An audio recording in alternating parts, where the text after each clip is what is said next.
ഈശോയുടെ സുവിശേഷ പ്രഘോഷണത്തിൻ്റെ കാതലായ സന്ദേശം സ്വർഗരാജ്യവും ദൈവനീതിയുമാണ്. അത് നമ്മൾ മനസ്സിലായി കഴിഞ്ഞാൽ നമ്മുടെ ജീവിതം ഭയങ്കര സന്തോഷമായിരിക്കും. അതൊരു സത്യമാണ്. ആ സത്യത്തെക്കുറിച്ചാണ് ഈശോ എപ്പോഴും പറയുന്നത്, നിങ്ങൾ സത്യം അറിയുക, സത്യം അറിയുക. സത്യം നിങ്ങളെ സ്വതന്ത്രമാക്കും. അവിടെ സത്യം എന്ന് പറയുന്നത് ദൈവരാജ്യമാണ്. അത് യേശുക്രിസ്തു തന്നെയാണ്. പെട്ടെന്ന് ഒരു ആശയം വരികയാണ്. വിശുദ്ധ അഗസ്തീനോസിൻ്റെ ജീവിതത്തിൽ അമ്മ മോനിക്ക് ഇങ്ങനെ നിരന്തരം പ്രാർത്ഥിക്കുകയാണ് മോൻ്റെ മാനസാന്തരത്തിന് വേണ്ടി. അപ്പോൾ അമ്മ മിലാനിൽ അന്നത്തെ ബിഷപ്പായിരുന്ന വിശുദ്ധ അംബ്രോസിൻ്റെ അടുത്ത് ഇടയ്ക്കിടയ്ക്ക് പോയി ഇങ്ങനെ കരയും. അങ്ങനെ ഇരിക്കും. ഒരു ദിവസം ഈ അഗസ്തീനോസും ബിഷപ്പിനെ കാണാൻ ചെന്നു. അപ്പോൾ അമ്മയ്ക്ക് സന്തോഷമായി. അപ്പോൾ അഗസ്തീനോസ് ഒരു സംവാദമാണ്, എപ്പോഴും ഇൻ്റലക്ച്വലാണ്, ഒരു ജീനിയസാണ്. ഒരുപാട് തർക്കം എന്ന് പറഞ്ഞാൽ നല്ല അർത്ഥത്തിലാണ് കേട്ടോ തർക്കം. അങ്ങനെ തർക്കത്തിലേക്ക് ഇടപെട്ടപ്പോൾ അഗസ്തീനോസ് പറഞ്ഞു, ഞാനിങ്ങനെ സത്യം അന്വേഷിച്ചു കൊണ്ടിരിക്കുകയാണ്. I am searching the truth. അപ്പോൾ ഉടനെ അംബ്രോസ് പറഞ്ഞു, മകനെ, it is not you search the truth but let the truth search you. സത്യം നീ അന്വേഷിക്കുകയല്ല വേണ്ടത്, സത്യം നിന്നെ അന്വേഷിക്കണം. ആകെ ഇയാള് കംപ്ലീറ്റ് ഒരു വേറെ ആകെ ഇതെന്ത് പറയുന്നത്, what are you talking? That is not true. Yes, that is the truth. How can the truth search me?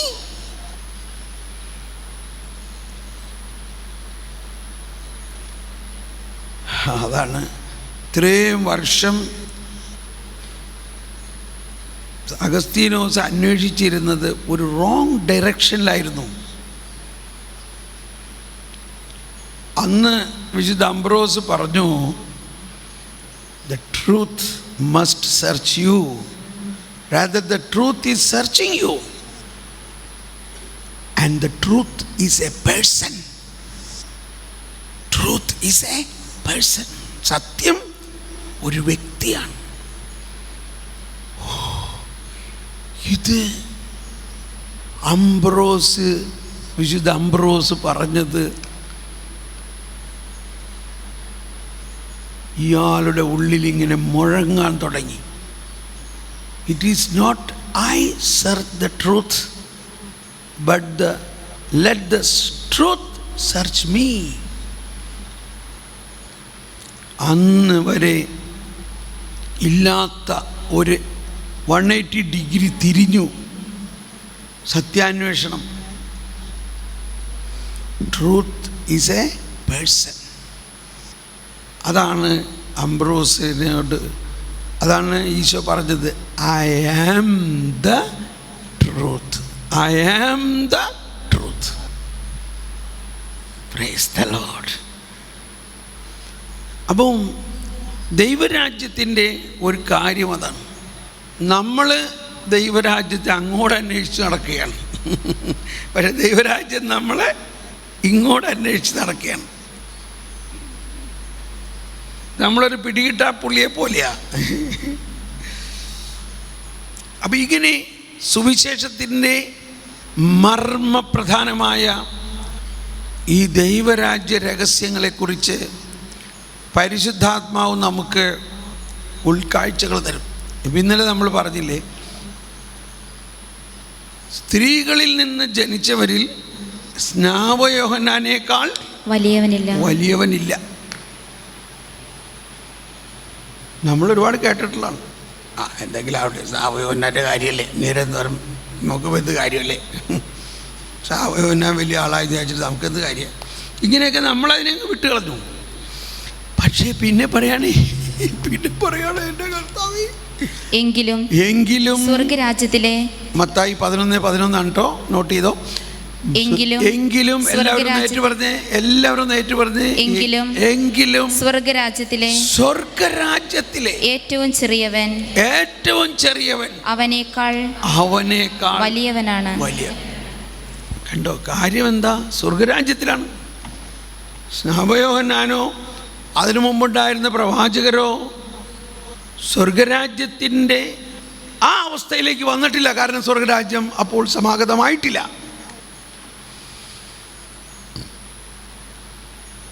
ഞാനിപ്പോഴും ഓർക്കുകയാണ്, ജർമ്മനിയിൽ ഒരിക്കലൊരു ധ്യാനത്തിന് ഇത് പറയുമ്പോൾ 2-3 അച്ഛന്മാരുണ്ടായിരുന്നു. അതിനകത്ത് ഒരച്ഛൻ എപ്പോഴും നമ്മുടെ ധ്യാനം കൂടുന്ന അച്ഛനാണ്. ഇച്ചിരി വയസ്സായി, 10-75 വയസ്സായ അച്ഛനാണ്. അപ്പോൾ അച്ഛൻ ഭയങ്കര തീഷ്ണതയാണ്. ഇങ്ങനെ ഞാൻ പറയണതൊക്കെ ഇങ്ങനെ കേട്ടിട്ട് ഭയങ്കര എക്സൈറ്റ്മെൻറ്റാണ്. ഇടയ്ക്ക് വന്ന് ഇങ്ങനെ ഉടനെ വന്ന് ചാടി അത് പറയുകയൊക്കെ ചെയ്യും. Simple, humble. പക്ഷേ ഈ അച്ഛൻ 2 ദിവസമായിട്ടൊന്നും പറയണില്ല. 3-ാം ദിവസം അച്ഛൻ വന്നിട്ട് പറയണേ, 2 ദിവസമായിട്ട് ഞാനിങ്ങനെ ഷോക്കടിച്ചിരിക്കുകയായിരുന്നു. എന്താണ്? എനിക്ക് 75 വയസ്സായി. 50 വർഷത്തോളം ഞാനൊരു റിലീജിയസ്, അതായത് അച്ഛനും സെമിനാരിയും അച്ഛനുമൊക്കെ ആയിട്ട് ഈ 50 വർഷം എല്ലാ വർഷവും ഞാൻ ധ്യാനം കൂട്ടിയിട്ടുണ്ട്. അത് കൂടാണ്ട് കുറേ ധ്യാനങ്ങൾ കൂട്ടിയിട്ടുണ്ട്. എന്നിട്ടും ഈ ഒരു കാര്യം ഇത്രയും വയസ്സായിട്ടും എനിക്ക് മനസ്സിലായില്ലല്ലോ. അപ്പോഴാളുകൾക്കൊന്നും മനസ്സിലാവണില്ല. എന്തെന്ന് ഈ പറഞ്ഞു വരണത്, ഞാൻ സ്നാപക യോഹന്നാനേക്കാളും വലിയവനാണെന്നും, സ്ത്രീകളിൽ നിന്ന് ജനിച്ചവരിൽ സ്നാപക യോഹന്നാനേക്കാൾ വലിയവനില്ല. എന്നാൽ ദൈവരാജ്യത്തിലെ ഈ ചെറിയവൻ അവനേക്കാൾ വലിയവനാണ്. അത് ഞാനാണ്. സ്നാപക യോഹന്നാൻ യേശുവിൻ്റെ ശരീരം ഭക്ഷിക്കുകയോ രക്തം പാനം ചെയ്യുകയോ ചെയ്യാനുള്ള ഭാഗ്യം ഉണ്ടായില്ല. എന്നാൽ സ്വർഗരാജ്യത്തിലെ ഈ ചെറിയവനായ എനിക്ക് അച്ഛൻ അങ്ങ് വികാരഭരിതനായി. എന്നിട്ട് പറഞ്ഞു, ദൈവത്തിന് സ്തുതി, അറ്റ്ലീസ്റ്റ് ജീവിതത്തിൻ്റെ ഈ സായാഹ്നത്തിലെങ്കിലും എനിക്കിത് മനസ്സിലായല്ലോ. Price the Lord. ഞാൻ പറയുന്നു, നമ്മളെ ഈ കൊല്ലപ്പണി നടത്തിക്കൊണ്ടിരിക്കുകയാണെങ്കിൽ ഇതൊന്നും മനസ്സിലാവില്ല. കാര്യം മനസ്സിലായില്ലേ? അത് വീണ്ടും പോരുകയാണ്. നമ്മൾ ആ സിറാക്കിൽ പറഞ്ഞ 4 കാര്യങ്ങൾ, എല്ലാം 4 ഒന്ന് തന്നെയാണ്. എന്താണ് അതിൻ്റെ അർത്ഥം? ഒരുപാട് കാര്യങ്ങളിൽ വ്യാപൃതരായിരിക്കുകയാണെങ്കിൽ അവർക്ക് ദൈവിക രഹസ്യങ്ങളെക്കുറിച്ചുള്ള വെളിപാടുകൾ കിട്ടില്ല. ദൈവവചനത്തിനെക്കുറിച്ചും. ഞാൻ നിങ്ങളെ കുറ്റപ്പെടുത്തുകയല്ല, ഞാൻ നിങ്ങളെ പ്രോത്സാഹിപ്പിക്കാൻ പറയുകയാണ്. നിങ്ങൾ ദൈവരാജ്യത്തിൻ്റെ രഹസ്യങ്ങൾ അറിയാൻ വിളിക്കപ്പെട്ടവരാണ്. ദൈവരാജ്യത്തിൻ്റെ രഹസ്യങ്ങൾ അറിയണമെങ്കിൽ തപസ്സെടുക്കണം, ധ്യാനിക്കണം, ലയിച്ചിരിക്കണം, ആകുലത മാറണം, വ്യഗ്രത മാറണം, എവിടെയെങ്കിലും പോയി ഇരിക്കണം. കുറച്ച് സമയം ഏകാന്തമായിട്ടിരിക്കണം. ഇത് ഞാൻ പറയുമ്പോൾ ഇത് നിങ്ങളുടെ സ്പിരിച്വാലിറ്റിയാണ്. നിങ്ങൾ you are at home with that, correct? Yes or no? ഇതാണ് നമ്മുടെ വിളിയുടെ ഒരു ഭാഗം. ഇപ്പോൾ യേശു അപ്പസ്തോലന്മാരെ വിളിച്ചു. എന്തിനാ വിളിച്ചേ? നമ്മളെല്ലാം പറയാറുണ്ട്. എന്തിനാ വിളിച്ചേ? അവനോട്. അതാണ് ആദ്യത്തെ പടി. ഇതൊക്കെ ഫോർമേഷനെ കുറിച്ച് പറയുമ്പോൾ പറയും, ഫോർമേഷൻ എന്ന് പറയുന്നത് ഈ ഫോർമേഷൻ്റെ കാലഘട്ടം മുഴുവനും 5, 6, 7, 8, ചിലയിടത്ത് 10 വർഷമെല്ലാം ഉള്ള ഫോർമേഷൻ മുഴുവനും അവനോട് കൂടെ ആയിരിക്കുന്നതിനാണ്. അവനോട് കൂടെ ആയിരിക്കാൻ, അവനോട് കൂടെ ആയിരിക്കാനും അയക്കപ്പെടാനും. അത് അടുത്ത സ്റ്റേജ്. പക്ഷേ അയക്കപ്പെട്ട് കഴിഞ്ഞപ്പോൾ പിന്നെ അവനോട് കൂടെ വേണ്ടേ? അയക്കപ്പെട്ട് കഴിഞ്ഞാൽ പിന്നെ അവനോട് കൂടെ വേണോ ഇല്ലയോ? അപ്പോഴും അവനോട് കൂടെ ആയിരിക്കണം. എൻ്റെ ഈശോ എന്നോട് ക്ഷമിക്കണം. ഇപ്പോഴും നമ്മളിലെ വരുന്ന ഒരു ടോപ്പിക്ക് കണ്ടോ, ടോപ്പിക്ക് ഈശോയോട് കൂടെ ആയിരിക്കുന്ന അവസ്ഥ. അപ്പോൾ ദൈവരാജ്യത്തിൻ്റെ ഈ ഒരവസ്ഥയാണ് ദൈവരാജ്യത്തിൻ്റെ രഹസ്യങ്ങൾ.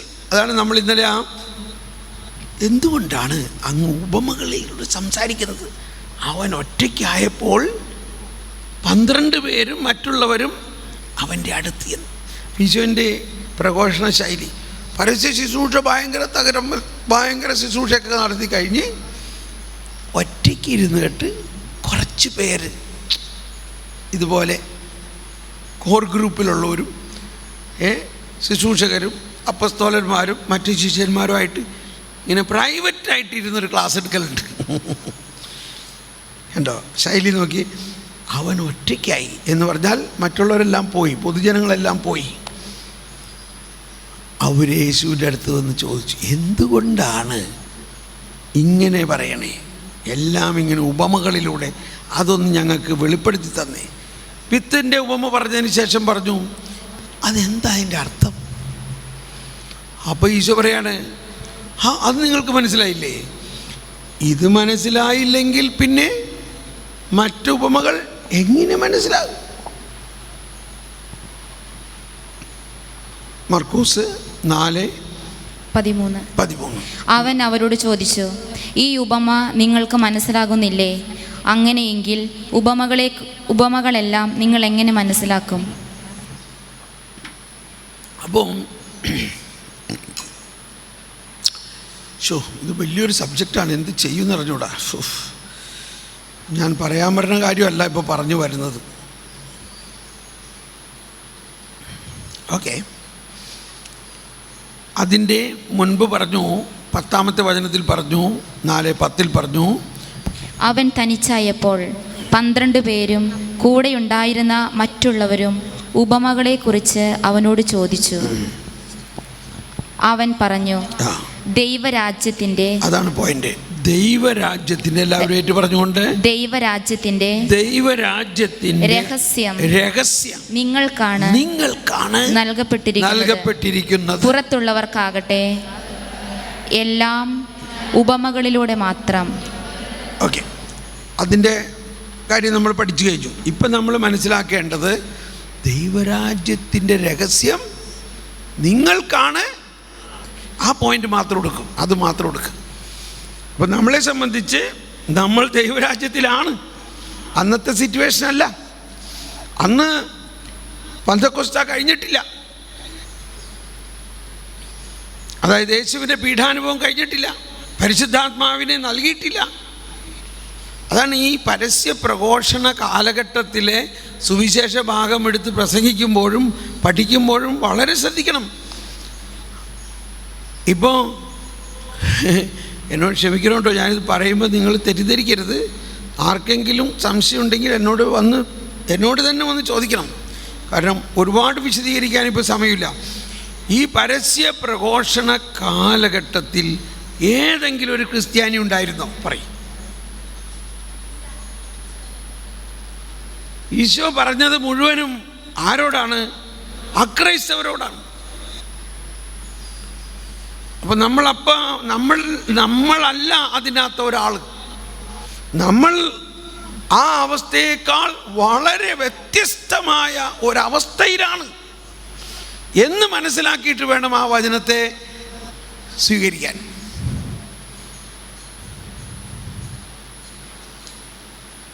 മനസ്സിലായോ? നമ്മുടെ സ്റ്റാറ്റസ്, ഇപ്പോൾ ഉദാഹരണത്തിന് ശതാധിപൻ വന്നു, ഈശോയെ എൻ്റെ ഭൃത്യൻ രോഗിയായിട്ട് കിടക്കണു, മരിക്കാൻ പോണു. ഈശോ പറഞ്ഞു, ഞാൻ വന്ന് സുഖപ്പെടുത്താം. അപ്പോൾ ഈ ശതാധിപൻ പറയണേ, അയ്യോ അങ്ങോട്ട് വരേണ്ട ആവശ്യമില്ല, അങ്ങ് ഇവിടെ നിന്നൊരു വാക്ക് പറഞ്ഞാൽ അവിടെ എൻ്റെ ഭൃത്യൻ സുഖപ്പെടും. ഈശോ അത്ഭുതപ്പെട്ടുകൊണ്ട്, കണ്ടോ, ഇതുപോലെ വിശ്വാസം ഇസ്രായേലിൽ പോലും കണ്ടിട്ടില്ല. ഇപ്പം ഈ ശതാധിപൻ ക്രിസ്ത്യാനി ആയിരുന്നോ? യഹൂദനായിരുന്നോ? അല്ല, യഹൂദനുമായില്ല, ക്രിസ്ത്യാനിയുമല്ല, ഒരു വിജാതീയരായിരുന്നു. അവന് അത്രയും വിശ്വാസം. അപ്പോൾ വിശ്വാസത്തിൻ്റെ ആ ദാനം മാമോദീസ സ്വീകരിച്ചവരിലോ ക്രിസ്തുവിൻ്റെ ശിഷ്യന്മാരിലോ ഉള്ളതിനേക്കാളെല്ലാം ശ്രേഷ്ഠമായിട്ട് ചിലരിൽ കണ്ടോ, ചിലരിൽ കണ്ടോ ഇല്ലയോ? അപ്പോൾ കാറ്റ് അതിന് ഇഷ്ടമുള്ളിടത്ത് വീശണം എന്ന് പറയണതാണ്. അപ്പോൾ നമ്മളാണെങ്കിൽ യേശുക്രിസ്തുവിൽ ജ്ഞാനസ്നാനം സ്വീകരിക്കുകയും സ്ഥൈര്യലേഖനം സ്വീകരിക്കുകയും ഇപ്പോൾ ഇതുപോലെയുള്ള റാസ കുർബാന പോലെയുള്ള ദൈവരാജ്യത്തിൻ്റെ ആ മുഴുവൻ നമ്മെ ജീവിപ്പിക്കുന്ന കർത്താവ് ഈശോ മിശിഹായുടെ കൃപാവരം നാം എല്ലാവരിലും സമ്പൂർണമായിരിക്കുന്ന അവസ്ഥയിലുള്ള ഈ നമ്മൾ എന്നോട് ക്ഷമിക്കണം, എന്നിട്ട് എന്താ വിശ്വസിക്കണേ? നമ്മൾ ഈ ശതാധിപന് വിശ്വാസമുണ്ടോ? എന്നോട് ക്ഷമിക്കണം, ഞാനൊരിക്കൽ ഇങ്ങനെ ടി വി കണ്ടുകൊണ്ടിരിക്കുക. അപ്പം അതിനകത്ത് ഒരാൾ പറയുകയാണ്, ഞാൻ ആളെ വിമർശിക്കാൻ വേണ്ടിയല്ല, ഒരു പോയിൻ്റ് കൊണ്ടുവരികയാണ്. അപ്പോൾ അദ്ദേഹം പറയുകയാണ്, ഞാൻ ഇന്ന സ്ഥലത്ത് ചെന്നു, അപ്പോൾ ഒരാൾ പറഞ്ഞു അയാളുടെ വിവാഹം നടക്കാൻ തടസ്സമുണ്ട്. അപ്പോൾ ഞാൻ പറഞ്ഞു ഒരു 15 പ്രാവശ്യം വിശ്വാസം പ്രമാണിച്ചില്ല, 15 പ്രാവശ്യം വിശ്വാസം പ്രമാണിച്ചില്ല. അങ്ങനെ കുറേ ദിവസം അങ്ങ് പ്രാർത്ഥിക്കും. അത് കഴിഞ്ഞ് ഞാൻ കുറേ നാൾ കഴിഞ്ഞ് അവിടെ ചെന്നപ്പോൾ അയാൾ വന്ന് പറഞ്ഞു എൻ്റെ കല്യാണം നടന്നു. Price the Lord. അപ്പോൾ എന്നോട് കർത്താവ് പറയാണ്, കണ്ടോ അദ്ദേഹം പറഞ്ഞത് കണ്ടോ, 15 പ്രാവശ്യം വിശ്വാസ പ്രമാണിച്ചല്ലേ. ആ ശതാധിപൻ എന്താ എന്നോട് പറഞ്ഞത്? ഒരു വാക്ക് പറഞ്ഞാൽ എൻ്റെ കാര്യം നടക്കുന്നു.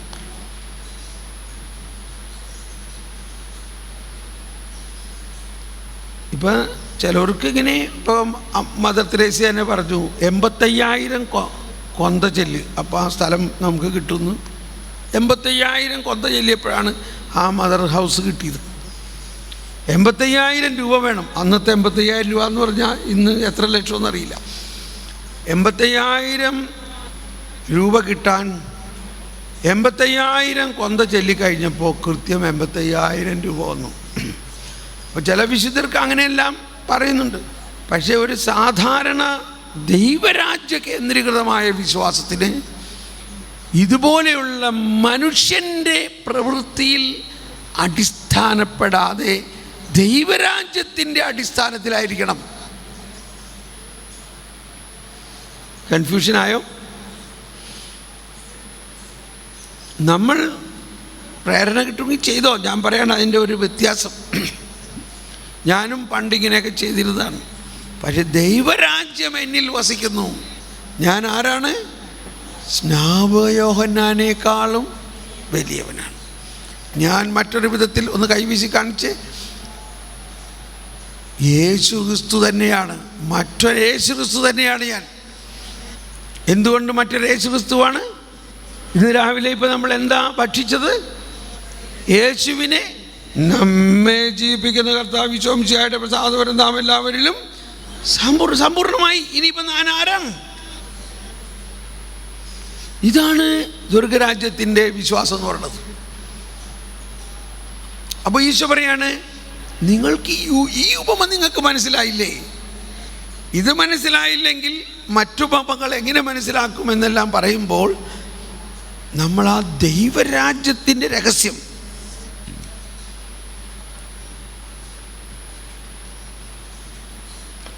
ഓക്കെ.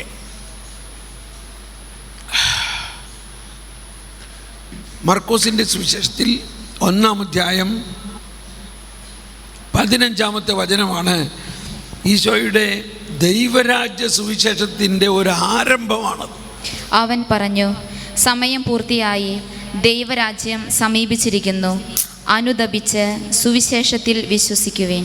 എല്ലാവരും ഒന്ന് ശബ്ദമുയർത്തി ആ വചനം നോക്കിയൊന്ന് വായിച്ചേ.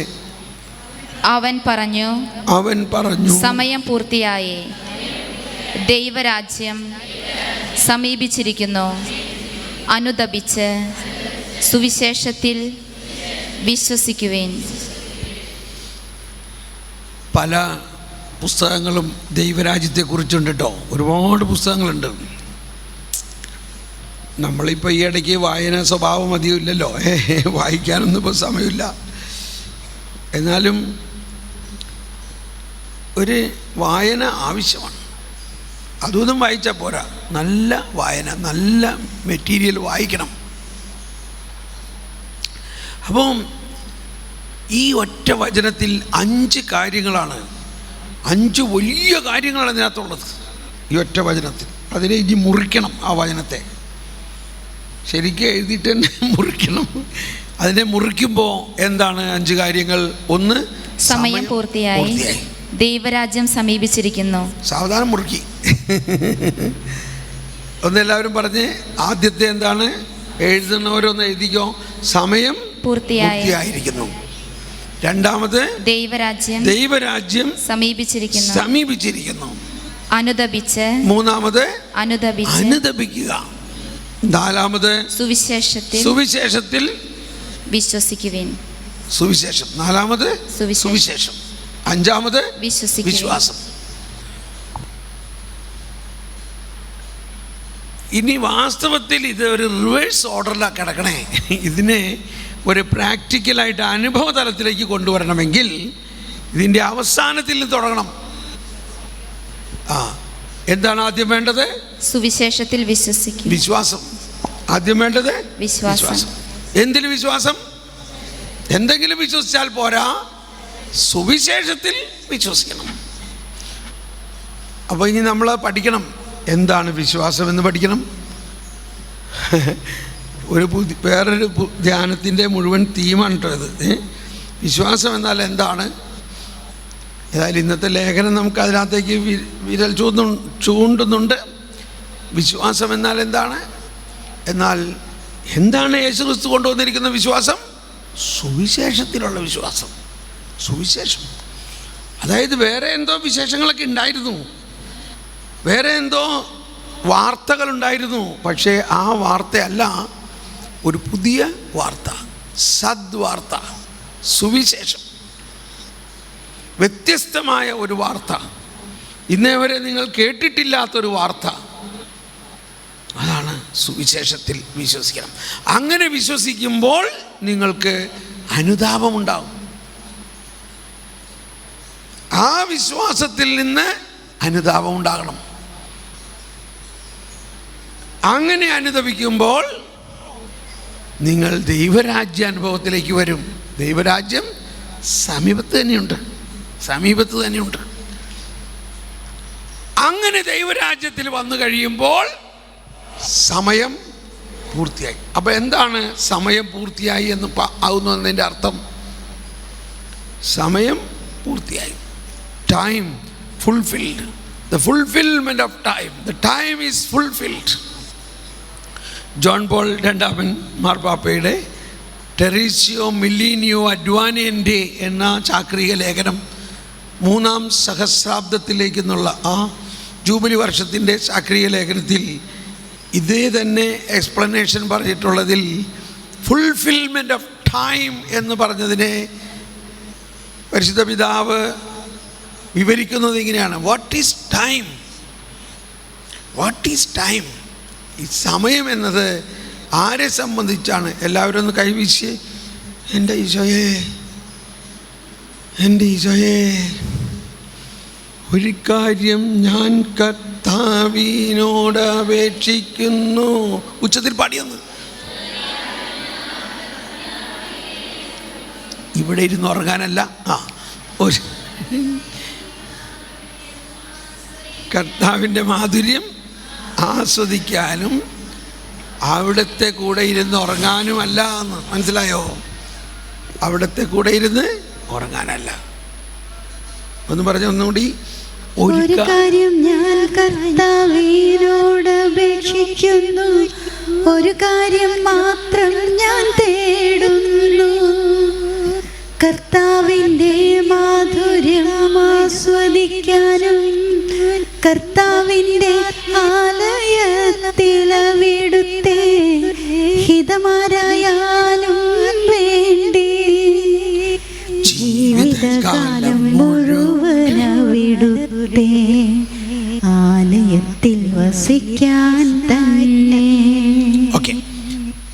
പെട്ടെന്ന് ഞാൻ വേറൊരു ടോപ്പിക്കിലേക്ക് വന്നതാണ്, നിങ്ങളുടെ ഒരു മൊണോട്ടണസ് മാറാൻ വേണ്ടി.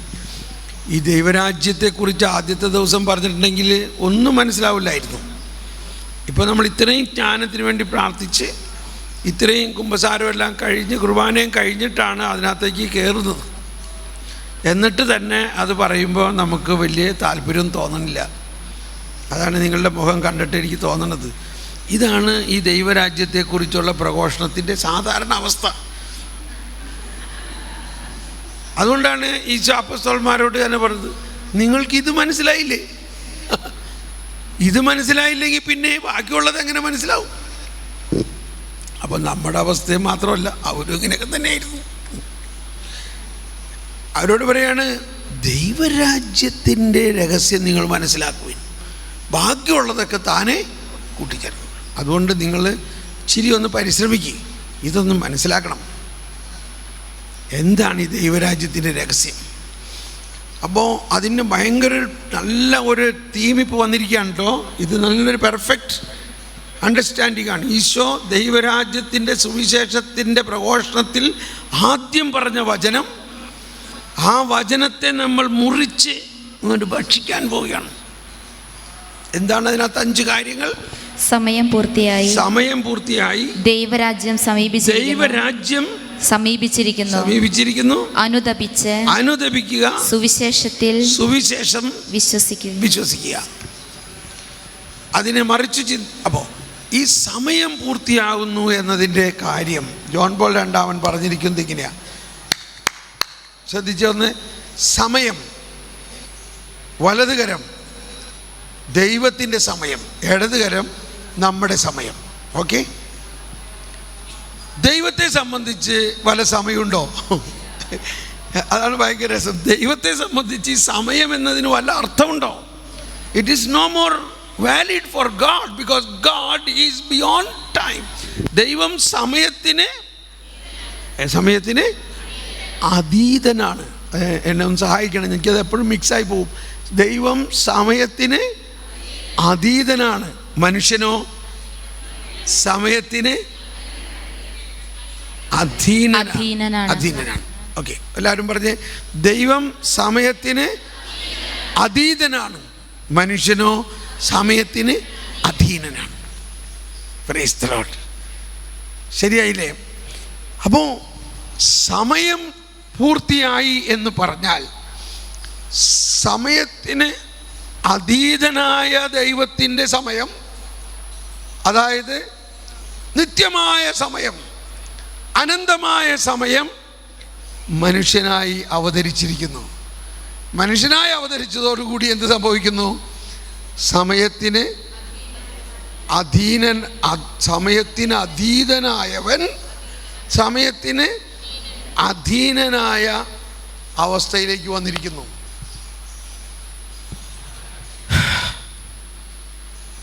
സമജ്മയായ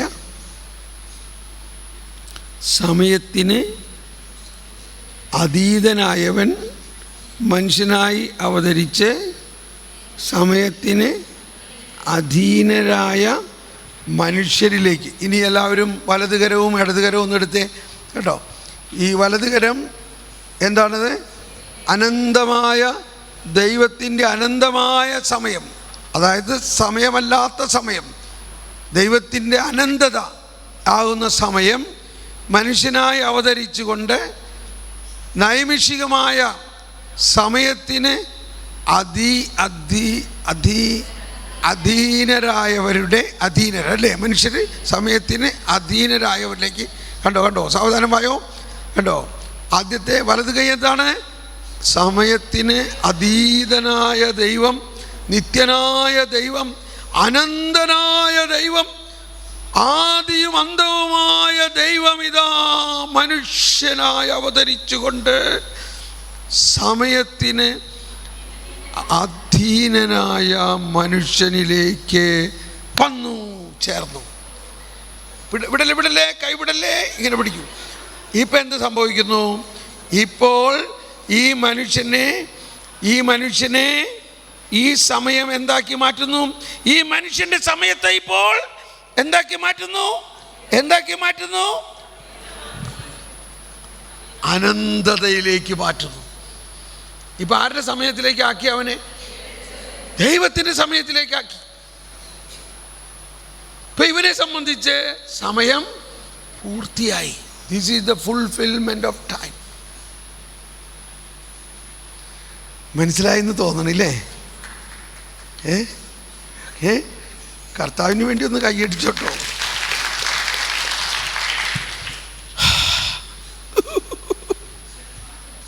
എന്തോരം ഈ വചനം നമ്മൾ കേട്ടിട്ടുണ്ട്, എന്നാലും അതിന് ഇങ്ങനെ ഒരു അർത്ഥമുണ്ടെന്ന് നമ്മൾ വിചാരിച്ചിട്ടുണ്ടോ?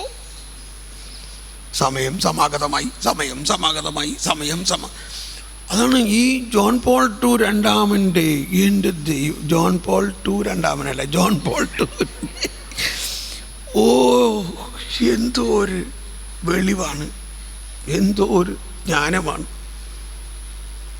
എന്തോ ഒരു വിസ്മയാവഹമാണ്. ഒന്നുകൂടി പറയട്ടെ, ഒന്നുകൂടി നമുക്കത് പറയാം. അത് പറയാനൊരു സന്തോഷം തോന്നാണ്. ഒന്ന്, അനന്തമായ സമയമാണ് ദൈവത്തിൻ്റെ സമയം. അതായത് സമയത്തിന് അതീതനായ ദൈവം മനുഷ്യനായി അവതരിച്ച് സമയത്തിന് അധീനരായ മനുഷ്യരിലേക്ക് കടന്നു വന്ന് അവരുമായിട്ട് ഒന്നായി കഴിഞ്ഞതോടെ മനുഷ്യൻ്റെ സമയം അനന്തതയിലേക്കാക്കി, മനുഷ്യൻ്റെ സമയം ദൈവത്തിൻ്റെ സമയമാക്കി. അവൻ അനന്തനായി മാറുന്നു, അവൻ നിത്യനായി മാറുന്നു, അവൻ നിത്യജീവനായി മാറുന്നു. ഒന്ന് സ്തുതിച്ച് നന്ദി പറഞ്ഞ കർത്താവേ, ഇത് ഞങ്ങളിൽ സംഭവിച്ചു കഴിഞ്ഞിരിക്കുന്നു, ഇത് ഞങ്ങളിൽ സംഭവിച്ചു കഴിഞ്ഞിരിക്കുന്നു, ഇത് ഞങ്ങളിൽ സംഭവിച്ചു കഴിഞ്ഞിരിക്കുന്നു. ദൈവമേ, ഇത് ഞങ്ങളിൽ സംഭവിച്ചു കഴിഞ്ഞിരിക്കുന്നു. ഞങ്ങളെല്ലാവരും സമയത്തിന് അതീതരാണ്, ഞങ്ങളെല്ലാവരും നിത്യതയുള്ളവരാണ്, ഞങ്ങൾ നിത്യതയിലേക്കാണ് സൃഷ്ടിക്കപ്പെട്ടിരിക്കുന്നത് തന്നെ. Thank you. Oh, praise the Lord. സമയം സമാഗതമായി, സമയം പൂർത്തിയായി എന്നതിനെക്കുറിച്ച് ടെറീഷ്യോ മില്ലീനിയോ അഡ്വാനിയൻ്റ് എന്ന ചാക്രിക ലേഖനത്തിൽ ജോൺ പോൾ രണ്ടാമൻ പഠിപ്പിച്ച വലിയ ഒരു കാര്യമാണിത്. ഇനി അടുത്തതെന്താ? സ്വർഗരാജ്യം സമീപിച്ചിരിക്കുന്നു. ഇതെല്ലാം നമ്മൾ ഇന്നലെ മനസ്സിലാക്കിയല്ലോ.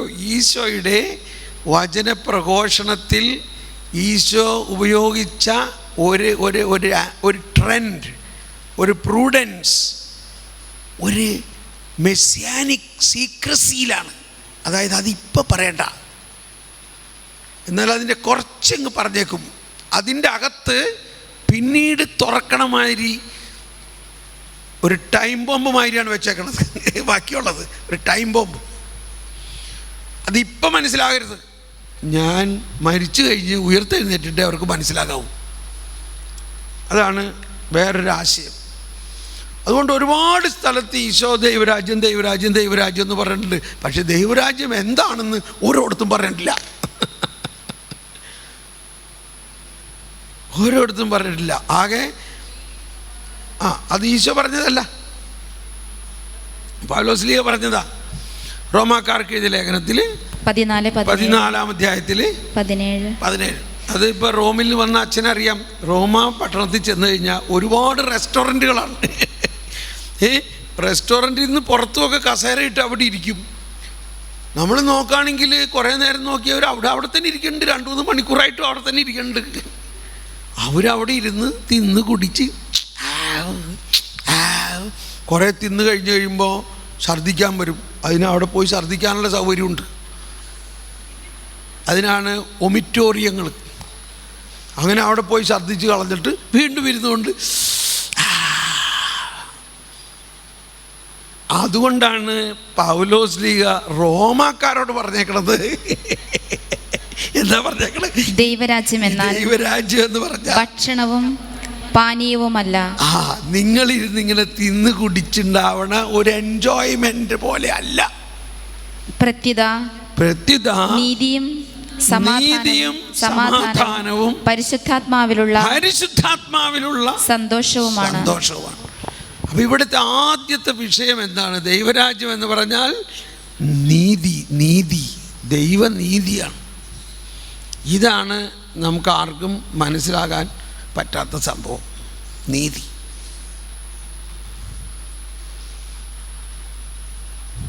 അതിപ്പോഴും നമ്മൾ മുഴുവനായിട്ട് പഠിച്ചിട്ടില്ല, തുറന്നിട്ടില്ല. സാവധാനം തുറക്കാം. നീതി, സമാധാനം, പരിശുദ്ധാത്മാവിലുള്ള ആനന്ദം. ഭക്ഷണപാനീയങ്ങളിലുള്ള ആനന്ദം എന്ന് പറയുന്നതിൻ്റെ അർത്ഥം നശ്വരമായിട്ടുള്ള ഒരാനന്ദമല്ല, ഒരു അനശ്വരമായ ഒന്നാണ്. ഈശോ തന്നെ ദൈവരാജ്യത്തെക്കുറിച്ച് പറഞ്ഞിരിക്കണം. മറ്റൊരു കാര്യം എവിടെയാണ്? 17:21 ലൂക്ക 17:21. ദൈവരാജ്യം അവിടെയോ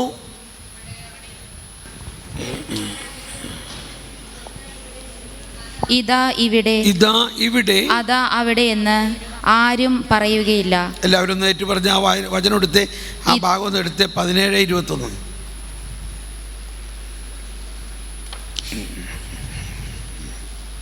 ഇതാ ഇവിടെ അതാ അവിടെ എന്ന് ആരും പറയുകയില്ല.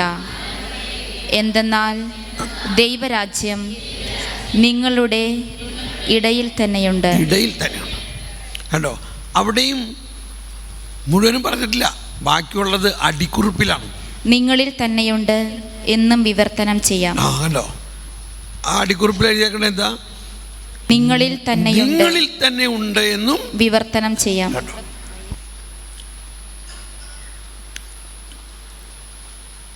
ഈ മറ്റ് ഭാഷകളൊക്കെ പഠിക്കണം. ഇപ്പോൾ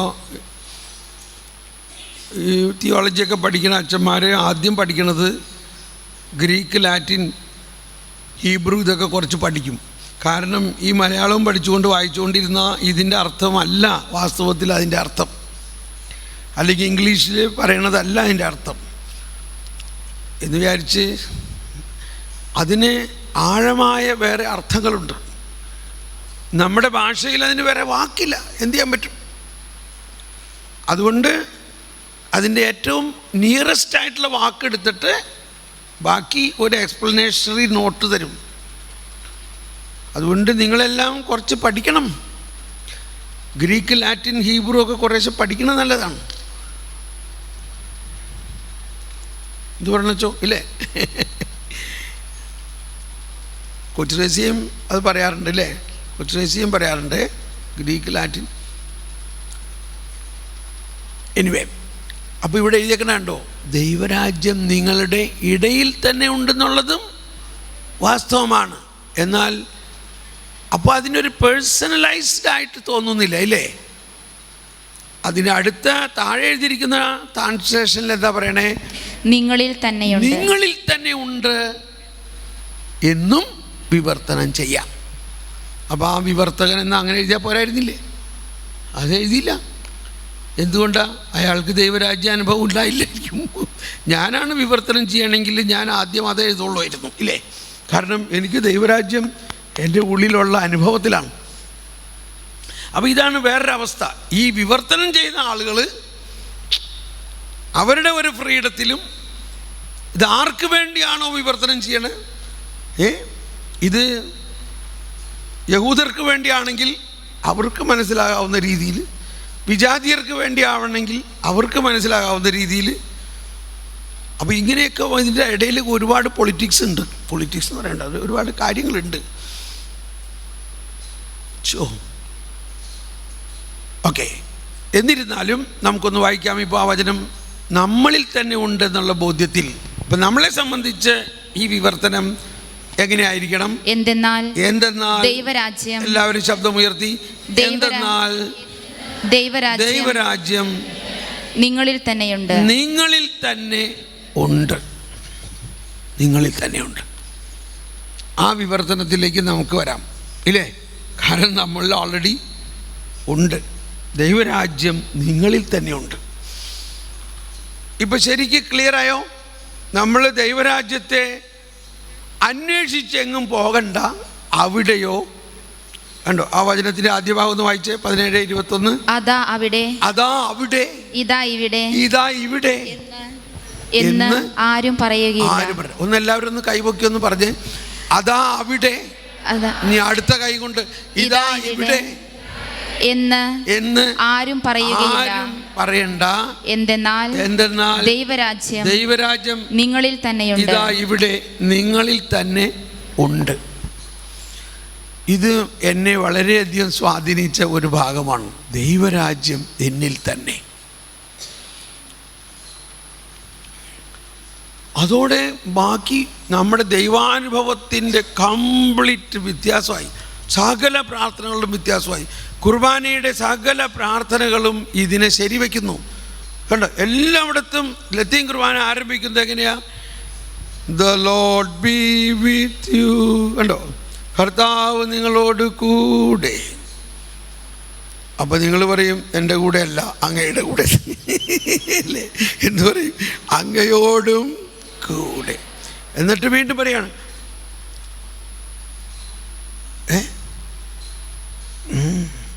the love of God, the grace of our Lord Jesus Christ, love of God and the fellowship of Holy Spirit be with you.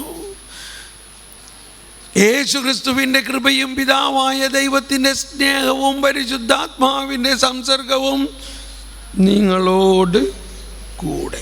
അതല്ലേ നമ്മൾ എത്ര പ്രാവശ്യം സുറിയാനി കുർബാനയിൽ മിശിഹാ കർത്താവിൻ കൃപയും ദൈവപിതാവിൻ സ്നേഹമതും റൂഹാതൻ സഹവാസവുമീ നമ്മോടു തുണ്ടാകട്ടെ. അതാണ് ദൈവരാജ്യം. Price the Lord. നമ്മളിപ്പോൾ അടുത്ത് വന്നു ഇല്ലേ? ദൈവരാജ്യം എന്ന് പറയുന്നത് ഈ ത്രിത്വൈക ദൈവത്തിൻ്റെ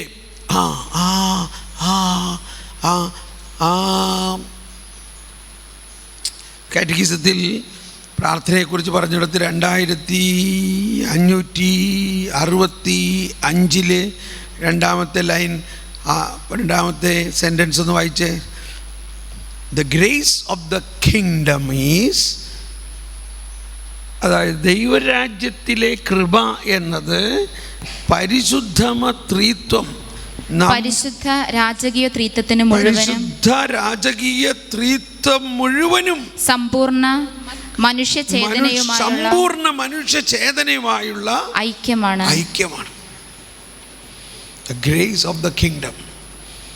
അതെല്ലാവരും ഒന്ന് ഏറ്റു പറഞ്ഞു വായിച്ചത്. പരിശുദ്ധ രാജകീയ ത്രിത്വത്തിന് മുഴുവനും സമ്പൂർണ്ണ മനുഷ്യ ചേതനയുമായുള്ള ഐക്യമാണ് ദൈവരാജ്യത്തിന്റെ കൃപ എന്താകുന്നു? നമ്മളൊന്ന് പറഞ്ഞേ, കൃപയുടെ നാടകം ഒന്ന് അവതരിപ്പിച്ചേ. വലതുകരം ഉയർത്തു. ദൈവരാജ്യ കൃപ, ദൈവികത ഇടതുകരത്തിലേക്ക്. ദൈവികത, എല്ലാവരും ദൈവികത മാനുഷികതയിൽ ലയിക്കുന്നതിനെ കൃപയെന്ന് പറയുന്നു. ദൈവിക ജീവൻ മാനുഷിക ജീവനിലേക്ക് ലയിച്ച് മാനുഷികതയെ രൂപാന്തരപ്പെടുത്തി ദൈവീകരിക്കുന്നു. അതാണ് നമ്മുടെ ഗഹന്ത പ്രാർത്ഥനകളിൽ, അങ്ങയുടെ ദൈവിക ജീവനിൽ ഞങ്ങളെ പങ്കുകാരാക്കാൻ അങ്ങ് ഞങ്ങളുടെ മനുഷ്യ സ്വഭാവം സ്വീകരിച്ചു. അങ്ങയുടെ ദൈവിക ജീവനിൽ ഞങ്ങളെ പങ്കുകാരാക്കാൻ. ഇതിനി നടക്കാനുള്ള കാര്യമാണോ അത് നടന്നു കഴിഞ്ഞതാണോ? അപ്പം ഇതെല്ലാം നടന്നു കഴിഞ്ഞതാണ്. ദൈവരാജ്യം നമ്മളിൽ ഉണ്ട്. മിശിഹാ കർത്താവിൻ കൃപയും ദൈവപിതാവിൻ സ്നേഹമതും റൂഹാതൻ സഹവാസവുമീ നമ്മോടു തുണ്ടാകട്ടെ.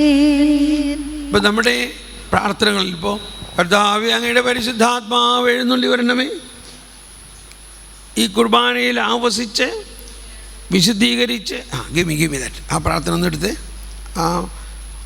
പരിശുദ്ധാത്മാവിനെ റൂഹാക്ഷണ പ്രാർത്ഥനയിൽ. അത് കഴിഞ്ഞിട്ട് എന്താ പറയുന്നത്?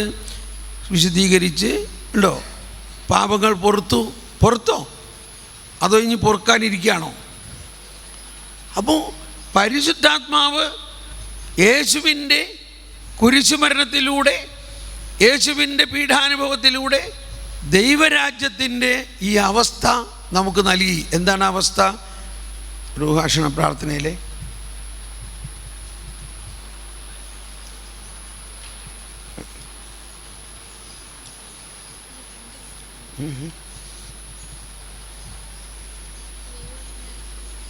I'll take no problem.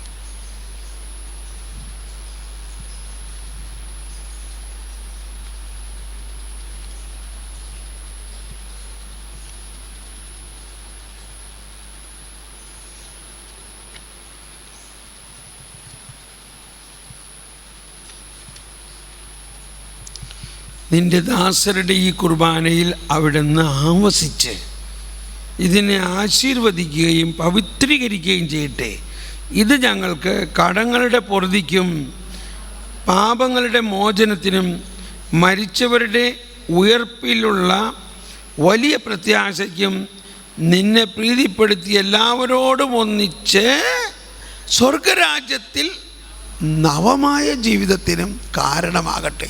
ഇതെല്ലാം ഇനി സംഭവിക്കാനിരിക്കുന്നതാണോ അതോ സംഭവിച്ചു കഴിഞ്ഞതാണോ? സംഭവിച്ചു. നമ്മൾ ഈ അവസ്ഥയിലാണ്. തുടർന്ന് കർത്താവായ ദൈവമേ, ഞങ്ങൾക്ക് വേണ്ടി ഉള്ള അങ്ങയുടെ മഹനീയവും വിസ്മയാവഹവുമായ ഈ രക്ഷാപദ്ധതിയെക്കുറിച്ച് അങ്ങയെ ഞങ്ങൾ നിരന്തരം പ്രകീർത്തിക്കുന്നു.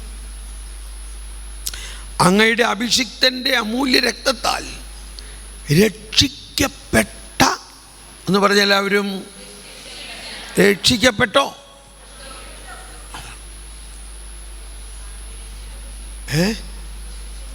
എന്ത് പറ്റിയെന്ന് വെച്ച് കഴിഞ്ഞാൽ ഇത് നമ്മളെക്കാളും ആദ്യം പന്തക്കോസ്തക്കാരാ പറയാൻ തുടങ്ങിയത്. അതുകൊണ്ട് ഇപ്പോൾ നമ്മൾക്ക് പറയാൻ തോന്നണില്ല. നമ്മൾ രക്ഷിക്കപ്പെട്ടെങ്കിൽ അങ്ങനെ പറയണ്ട കേട്ടോ, അത് ഇപ്പോൾ പറഞ്ഞ പന്തക്കോസ്തക്കാരാണെന്ന് വിചാരിക്കുന്നു. രക്ഷിക്കപ്പെട്ടു എന്ന് നമ്മൾ പറഞ്ഞാൽ അതെന്താ സാറേ അങ്ങനെ പറയട്ടെ, അത് പന്തക്കോസ്തക്കാർ പറയണതല്ലേ. ഇങ്ങനെയാണ് വളരെ നല്ല നല്ല ആശയങ്ങളൊക്കെ വേറെ ആൾക്കാരെടുത്തു. അവരെ നമ്മൾക്ക് അംഗീകരിക്കാൻ പറ്റാത്തത് കൊണ്ട് ആ ആശയത്തെ നമ്മൾ അംഗീകരിക്കുന്നില്ല. അതുകൊണ്ട് നമുക്ക് അവരെ റെഫർ ചെയ്യണ്ട. നമ്മൾ കുർബാന പുസ്തകത്തിൽ നിന്ന് പറഞ്ഞാൽ മതിയല്ലോ. ഇത് പന്തക്കുസ്തക്കാരൻ്റെ അല്ലല്ലോ. ആണോ? അല്ല. ഇത് കൂദാശ വചനം മാത്രമല്ല, എന്തോ ഒരു പ്രധാനപ്പെട്ട ഒരു പ്രാർത്ഥനയാണിത്. അങ്ങയെ ഞങ്ങൾ അങ്ങയുടെ അഭിഷിക്തൻ്റെ, എല്ലാവരും ഏറ്റു പറഞ്ഞുകൊണ്ട്, അങ്ങയുടെ അഭിഷിക്തൻ്റെ അമൂല്യ രക്തത്താൽ രക്ഷിക്കപ്പെട്ട സഭയിൽ സന്തോഷത്തോടും പ്രത്യാശയോടും കൂടെ ഞങ്ങൾ അങ്ങേക്ക് കൃതജ്ഞത അർപ്പിക്കുന്നു. അപ്പോൾ ഈ ദൈവരാജ്യ സമാഗതം ആകും അടുത്ത് വന്നിരിക്കുന്നു. ഇറ്റ് ഈസ് അറ്റ് ഹാൻഡ് എന്ന് അന്ന് യേശുവിൻ്റെ പരസ്യ ജീവിത കാലഘട്ടത്തിൻ്റെ ആദ്യ ദിവസങ്ങളിൽ പറഞ്ഞതും ഇന്നത്തെ അവസ്ഥയും തമ്മിൽ വ്യത്യാസമുണ്ട്. അതാണ് ആ ക്രോണോസ് ആൻഡ് കൈറോസ്. യേശുവിൻ്റെ പരസ്യ ജീവിത കാലഘട്ടത്തിൽ it is already but not yet. ദൈവരാജ്യം സമാഗതമായിരിക്കുന്നു, എന്നാൽ ആരോടും ഇപ്പറിയണ്ട. എന്നാൽ ആ വചനം നമ്മൾ എടുക്കുമ്പോൾ അതിനെ മനസ്സിലാക്കേണ്ടത് യേശുവിൻ്റെ പീഡാനുഭവത്തിലൂടെയും മരണത്തിലൂടെയും സംസ്കാരത്തിലൂടെയും ഉയർപ്പിലൂടെയും. ഈ സംസ്കാരം എന്ന് പറയുന്നത് വളരെ നല്ല അർത്ഥത്തിലാണ് മനസ്സിലാക്കേണ്ടത്. വിശ്വാസ പ്രമാണത്തിലും ഇവിടെയുള്ള 3-ാം 4-ാം ഗഹന പ്രാർത്ഥനയിലുമെല്ലാം ആ സംസ്കാരത്തിന് വളരെ ഇമ്പോർട്ടൻസ് ഉണ്ട്. സംസ്കാരം എന്ന് പറഞ്ഞാൽ പൂർണ്ണമായി സത്ത രൂപാന്തരപ്പെടുത്തുന്നു. യേശു ജനിച്ചു, മർത്യമായ ശരീരത്തോടും അമർത്യമായ ആത്മാവോടും കൂടി അവൻ ജനിച്ചു. അവൻ ഇവിടെ വളർന്നു, സാധാരണ മനുഷ്യരുടെ മാതിരി തന്നെ ജീവിച്ചു. എന്നാൽ അവൻ മരിച്ചു, അവൻ സംസ്കരിക്കപ്പെട്ടു. സംസ്കരിക്കപ്പെട്ടപ്പോൾ അവൻ്റെ മർത്യ ശരീരത്തിന് എന്ത് സംഭവിച്ചു? അമർത്യ ശരീരം അമർത്യമാവുന്നു. നമ്മൾ വിശുദ്ധ കുർബാനയിൽ സ്വീകരിക്കുന്നത് ഈ സംസ്കരിക്കപ്പെട്ട് ഉത്ഥാനം ചെയ്തതിന് ശേഷമുള്ള ആ യേശുവിനെയാണ് നമ്മൾ സ്വീകരിക്കുന്നത്. അതോടെ നമ്മൾ പൂർണ്ണമായി രക്ഷിക്കപ്പെട്ടു. രക്ഷിക്കപ്പെട്ടോ? രക്ഷിക്കപ്പെട്ടു. സഭ രക്ഷിക്കപ്പെട്ടു. അതിനെ എളുപ്പം ചിന്തിക്കാൻ വേറെ ഒന്ന്, ഇനി രക്ഷിക്കാൻ വേണ്ടി വേറെ ക്രിസ്തു വരണോ? വേറെ ഒരു ബലി അർപ്പിക്കണോ? വേറെ എന്തെങ്കിലും ദൈവത്തിൻ്റെ വശത്തുനിന്ന് ചെയ്യാനുണ്ടോ? ദൈവത്തിൻ്റെ വശത്തുനിന്ന് എന്തെങ്കിലും ഇനി ചെയ്യാനുണ്ടോ? അങ്ങനെ ഒന്ന് ചിന്തിച്ചാൽ മതി, ഇല്ലേ? അങ്ങനെ ചിന്തിച്ചാൽ ക്ലിയർ ആയില്ലേ? ദൈവത്തിൻ്റെ വശത്തുനിന്ന് ഇനി ഒന്നും ചെയ്യാനില്ല. ഞാൻ എൻ്റെ ഏകജാതനെ പോലും നിങ്ങൾക്ക് വേണ്ടി തന്നു, ഇനി എൻ്റെ കയ്യിൽ ഒന്നും ചെയ്യാനില്ല. അപ്പോൾ അതങ്ങ് വിശ്വസിക്കൂ. ദൈവരാജ്യം സമാഗതം ആയി. ഇറ്റ് ഈസ് ഓൾറെഡി, സമയം പൂർത്തിയായി. ദൈവരാജ്യം സമാഗതമായി. ദൈവരാജ്യത്തിലാണ് നമ്മൾ. ബട്ട് നോട്ട് യെറ്റ് എന്ന് പറയുന്നത് അതിൻ്റെ പൂർണ്ണ റിയലൈസേഷനിലേക്ക് വ്യക്തിപരമായിട്ട് വരണം, സാമൂഹികമായിട്ട് വരണം, രാജ്യം മുഴുവനും വരണം, യൂണിവേഴ്സ് മുഴുവനും വരണം. അതൊരു പ്രോസസ്സാണ്. It is A process.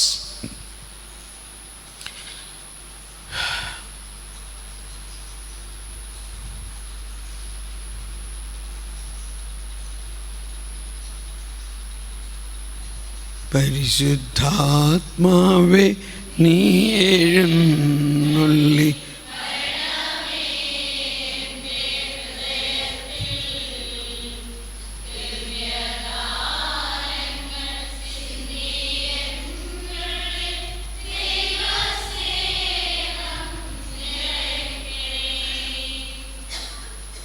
Okay, മതി മതി മതി മതി മതി. ഞാൻ ഒരാശയം ഇങ്ങനെ വിരിഞ്ഞു വരികയാണ്. അപ്പം ഈ ദൈവരാജ്യം എന്ന് പറഞ്ഞാൽ, മറ്റൊരു വിധത്തിൽ പറഞ്ഞാൽ പരിശുദ്ധാത്മാവിലുള്ള ജീവിതമാണ്. പരിശുദ്ധാത്മാവിലുള്ള ജീവിതം. അപ്പോൾ യേശുവിൻ്റെ ജീവിതം തന്നെ എന്തായിരുന്നു? അവൻ ജനിച്ചത് എങ്ങനെയാണ്? യേശു പരിശുദ്ധാത്മാവിനാൽ മറിയം ഗർഭിണിയായി. വിശ്വാസ പ്രമാണത്തിൽ പരിശുദ്ധാത്മാവിനെക്കുറിച്ച് വിശ്വാസം പ്രഖ്യാപിക്കുന്നതിന് മുമ്പ് യേശുവിനെക്കുറിച്ചുള്ള വിശ്വാസ പ്രഖ്യാപനത്തിൽ എന്താ പറയണത്? അവൻ പരിശുദ്ധാത്മാവിനാൽ മറിയം ഗർഭം ധരിച്ചു എന്നുള്ളതാണ്. അപ്പോൾ പരിശുദ്ധാത്മാവിൻ്റെ പ്രവർത്തനം യേശുവിൻ്റെ ജീവിതത്തിൻ്റെ ആരംഭം മുതലുള്ള ഏറ്റവും അവിഭാജ്യമായ ദൈവരാജ്യ ഘടകമാണ്. ഇതൊക്കെ ജോൺ പോൾ രണ്ടാമൻ്റെ ടീച്ചിങ്ങാണ്. അവൻ ജനിച്ചത് പരിശുദ്ധാത്മാവിലൂടെ, ഗർഭം ധരിച്ചത് പരിശുദ്ധാത്മാവിലൂടെ, ജനിച്ചത് പരിശുദ്ധാത്മാവിലൂടെ, വളർന്നത് പരിശുദ്ധാത്മാവിലൂടെ, അതിനുശേഷം ജ്ഞാനസ്നാന സമയത്ത് പരിശുദ്ധാത്മാവ് അവൻ്റെ മേൽ വന്നു. അതാണ് ആ വ്യക്തി. അവിടെ പിന്നെ അവൻ പറയാണ്, ഈശോ പറയാണ്, കർത്താവിൻ്റെ ആത്മാവ് എൻ്റെ മേലുണ്ട്, ദരിദ്രരെ സുവിശേഷം അറിയിക്കാൻ അവിടുന്ന് എന്നെ അഭിഷേകം ചെയ്തിരിക്കുന്നു. ദൈവരാജ്യം പ്രഘോഷിക്കാൻ അവൻ ആത്മാവിൽ നിറഞ്ഞവനായി ജോർദാനിൽ നിന്നും ഗലീലേക്ക് മടങ്ങി. അതൊന്ന് വായിച്ചേ. 4 ലൂക്ക 4:1, ലൂക്ക 4:14. യേശു ആത്മാവിൻ്റെ ശക്തിയോടുകൂടെ ഗലീലയിലേക്ക് മടങ്ങിപ്പോയി.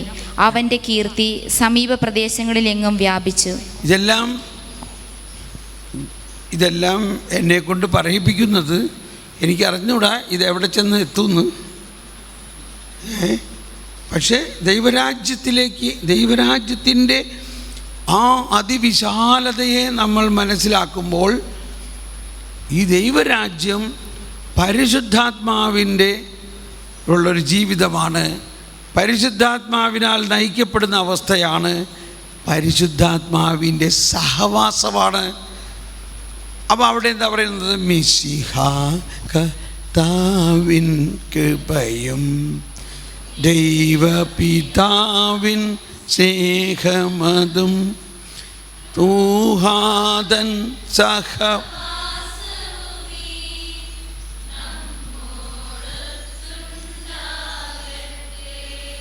ഇപ്പോൾ ഒന്ന് രണ്ട് കാര്യങ്ങൾ മുമ്പ് പറഞ്ഞതായിരിക്കാം, എങ്കിലും ഇതിനോടനുബന്ധപ്പെടുത്തി മനസ്സിലാക്കണം. അതായത് ഞാൻ പറഞ്ഞു ഒരു പ്രാവശ്യം, ദൈവസ്നേഹം നമ്മൾ പറയുന്നത് പരിശുദ്ധ പിതാവിൻ്റെ ആ ടീച്ചിങ്ങിനെ ബേസ് ചെയ്തിട്ട് പറഞ്ഞു it is N uncreated love. അപ്പോൾ ദൈവപിതാവിൻ്റെ സ്നേഹം എന്ന് പറയുന്നത് ദൈവം തന്നെയാണത്.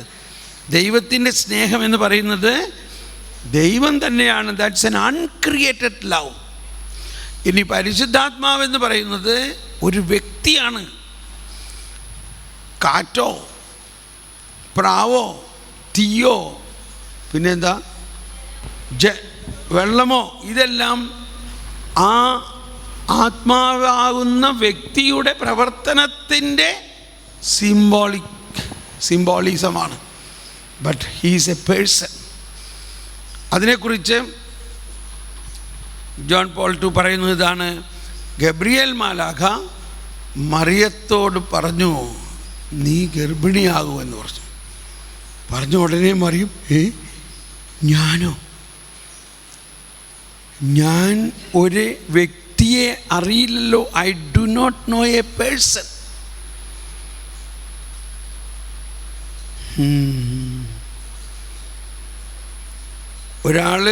ഒരു പെണ്ണ് ഗർഭിണിയാകണമെങ്കിൽ ഒരു വ്യക്തി വേണ്ടയോ? അപ്പോൾ ഉടനെ മാലാഖ പറയാണ്, എനിക്കറിയാം ഒരു വ്യക്തിയെ. ഞാനത് നാടകീയമാക്കിയാണ്. നീ ഗർഭിണിയാകാൻ പോകുന്ന വ്യക്തി ആരാണെന്ന് എനിക്കറിയാം.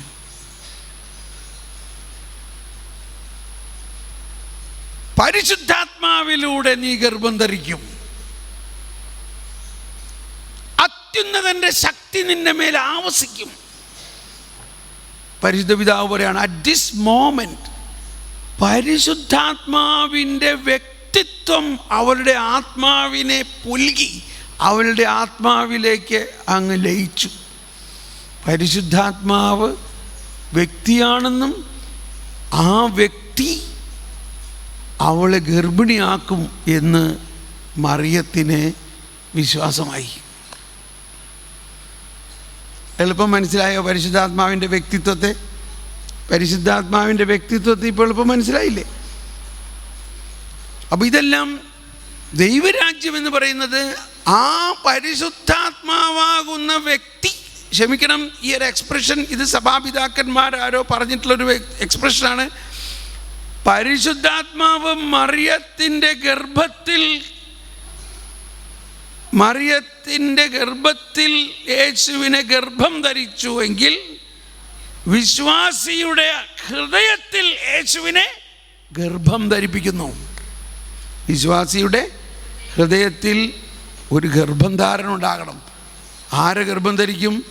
ദൈവരാജ്യം, യേശുവിനെ പരിശുദ്ധാത്മാവ് നമ്മുടെ ഹൃദയത്തിൽ നമ്മളൊരു ഗർഭിണിയാകണം. നമ്മൾ ഹൃദയത്തിൽ ഗർഭിണിയാകണം. എങ്ങനെ ഗർഭം ധരിക്കും? പരിശുദ്ധാത്മാവ്. അപ്പോൾ ഈ പരിശുദ്ധാത്മാവും ദൈവരാജ്യവും പരിശുദ്ധാത്മാവും യേശുവും തമ്മിൽ അത്രയ്ക്ക് ബന്ധമാണ്. അത് രണ്ടുപേരും ഒന്ന് തന്നെയാണ്. ദൈവരാജ്യം വരണമേ എന്ന് ആരെങ്കിലും പ്രാർത്ഥിക്കുകയാണെങ്കിൽ പരിശുദ്ധാത്മാവിൻ്റെ ജീവിതം ഉണ്ടാകണമെന്നാണ് അർത്ഥം. ഓക്കെ, അപ്പോൾ ഇനി നമ്മൾ വീണ്ടും ആ വചനത്തിൽ